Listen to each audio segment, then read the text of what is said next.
everybody, I want to show you what I've got going on today. I had a little help cleaning out my garden because I had just a ton of dead stuff that happened after our little freeze here in Florida. So right now, this is, if you can see behind me, this is a Confederate jasmine. It is variegated and it's really, really pretty, except for right now.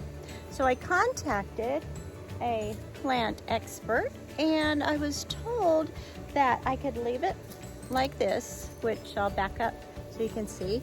It's very woody brown, not very pleasant to look at, to see if it flushes back with more green leaves and possibly some blooms, or I could cut it back down to the ground so you can see there's a little, we do have a little green going on down there.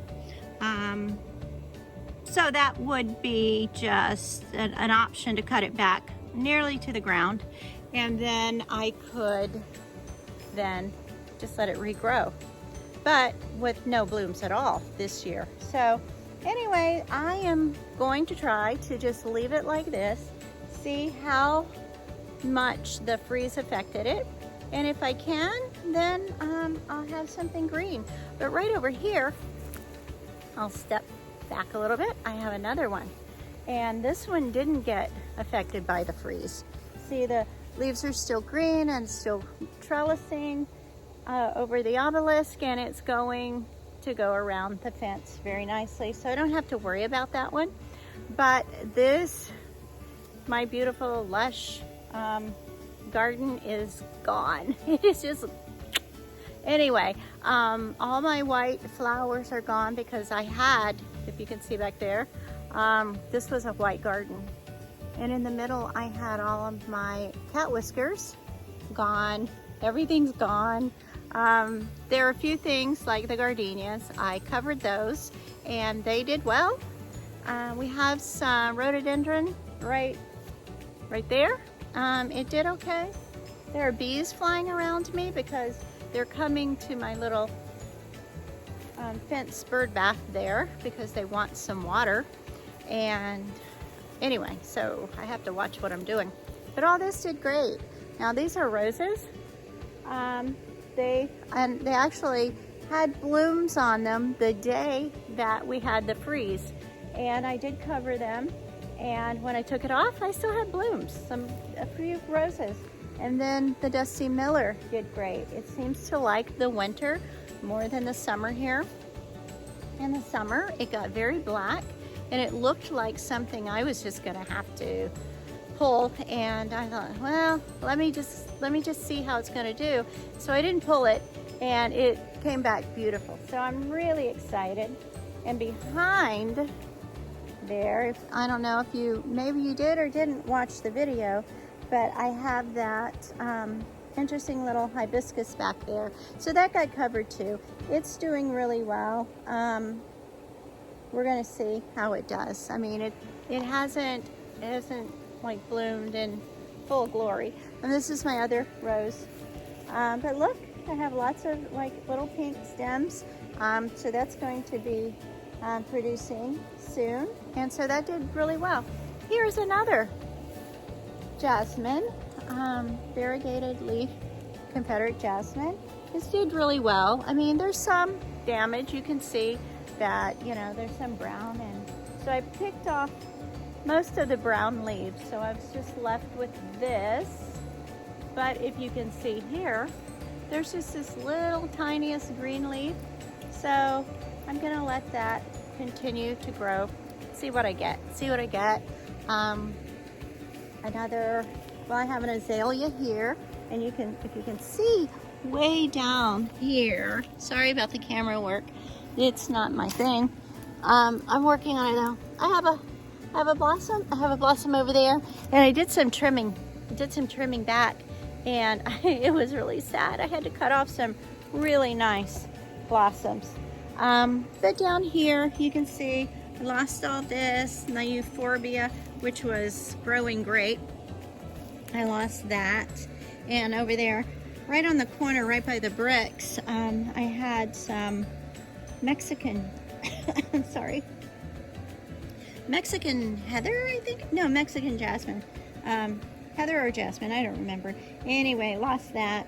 This guy, this is, well, he had some damage, but doing pretty good. I think it'll spring back very well. This is a gardenia. And then over on this side, I had the azaleas, this one, and there, look at that. I have a blooming azalea, and it's got lots of little buds on it. I hope you can see that. So that's gonna come back. And this was a lantana. I did cover this, if you can see. And it grew up the obelisk, and it was actually, that's weird, like an ash. We had a fire somewhere. But you can see, we did trim it.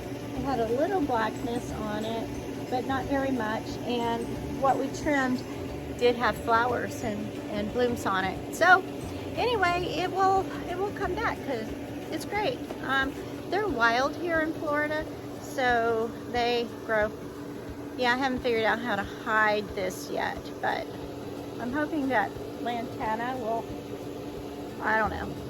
Anyway, next year.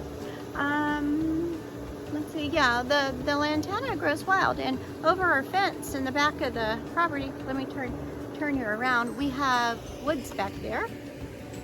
See them? And we have wild growing lantana back there.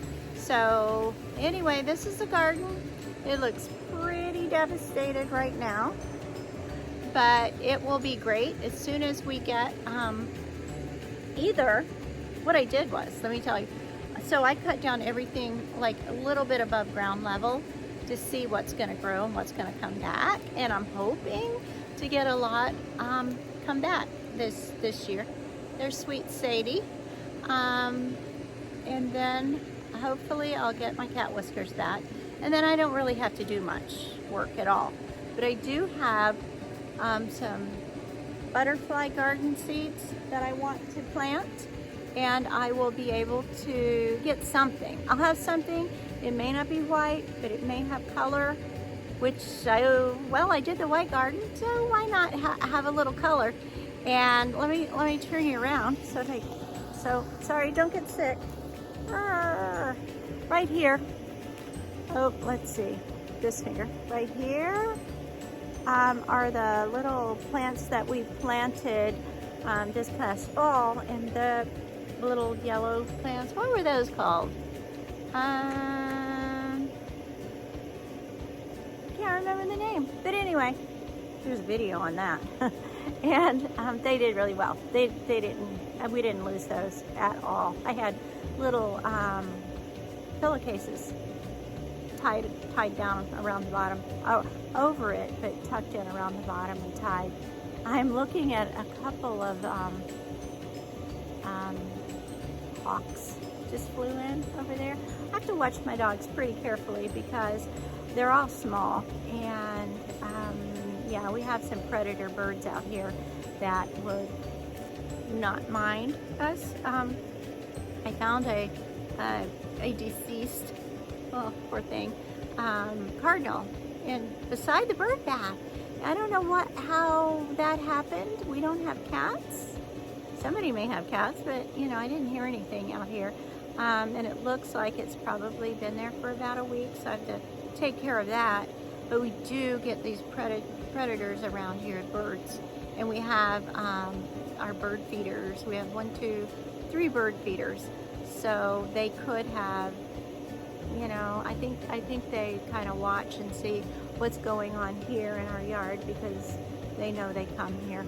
But anyway, so that's what I've got going on, and when I get it planted or it regrows on its own, I'll let you know what happens. But I'm pretty excited. It looks pretty good. I mean, it's at least we got the dead and yucky looking things out, and hopefully we'll come back this spring with a much better yard, you know, that's the thing, is won't be more mature because it's sort of like starting over again. And this we planted last July 2021, and then we had the freeze in January January, February 2022. So it wasn't an old garden. It wasn't established. So, you know, it was pretty tender and I should have covered it better than I did, but now I know. And yeah, so anyway, if you have any tips, any tricks, any words of encouragement that would just let me know my garden's coming back, or if it's not, let me know in the comments below. But thanks for watching, and hopefully, yeah, we'll have a pretty spring garden. My grass, that's not looking too good either, but at least I have some green. So I'm thankful for that. I see a lot of yards that don't have any green. So anyway, that's what we're doing today. So thanks. Love you. Bye.